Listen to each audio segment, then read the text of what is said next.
নমস্কার কৃষক বন্ধুরা, আজকে আমি একটি টমেটো ক্ষেতের ভিডিও নিয়ে আসলাম। আপনারা মনোযোগ সহকারে দেখবেন এবং শুনবেন। সবার প্রথমে যে কথাটি আমি প্রত্যেক ভিডিওতে বলে থাকি সেটি হলো বীজ যদি ভালো হয় তাহলে আপনাদের ফলনও ভালো হবে এবং বিভিন্ন রোগের আক্রমণ কম হবে। আমি আপনাদের কয়েকটি উন্নত কোয়ালিটি বীজের নাম বলে দিচ্ছি, যেমন সিনজেন্টা 1057, US 1505, বায়োসিট, ডন। এগুলি সাধারণত আগুরি ভ্যারাইটি এবং লেট ভ্যারাইটিগুলি হলো UPL, অভিমন্যু এবং নামদারির 505। এরপর আমি আপনাদের টমেটো ক্ষেতের সাধারণত যে সমস্ত পোকা এবং রোগের আক্রমণ হয় সে সম্পর্কে কিছু বলছি। টমেটো ক্ষেতে সাধারণত জাপ পোকার আক্রমণ বেশি হয়ে থাকে, যার ফলে টমেটো গাছের পাতাগুলো কুঁকড়ে যেতে থাকে এবং গাছের বৃদ্ধি অনেক অংশে কমে যায়।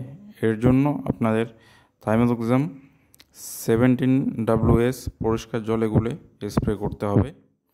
এরপর বলবো সাদামাছির কথা। সাদামাছি টমেটো গাছের বিশেষভাবে ক্ষতি করে থাকে, যেমন টমেটো খেতে অনেক সময় ভাইরাস আক্রমণ লক্ষ্য করা যায়। এই ভাইরাসের মূল বাহকই হলো সাদামাছি। এই সাদামাছির হাত থেকে মুক্তি পাওয়ার জন্য আপনাদের লাইকা, প্যাগাসাস, সোলেমন, ওশিন এই সমস্ত বীজ থেকে যে কোনো একটি বিষ পরিষ্কার জলে গুলে স্প্রে করবেন, দেখবেন পোকার আক্রমণ অনেক অংশে কমে গেছে। এরপর আমি আপনাদের আরেকটি পোকার সম্পর্কে বলছি, যেটি হলো ম্যাপ পোকা বা লিপ মাইনার।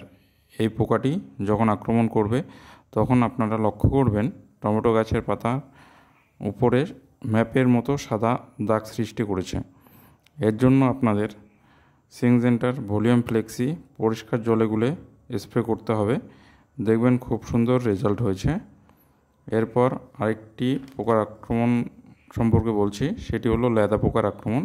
এর জন্য আপনারা কোরাজিন, ফ্রেম, ডেলিগেট এই সমস্ত বিষের মধ্য থেকে যে কোনো একটি বিষ ব্যবহার করলেই আপনাদের পোকা দমন হয়ে যাবে।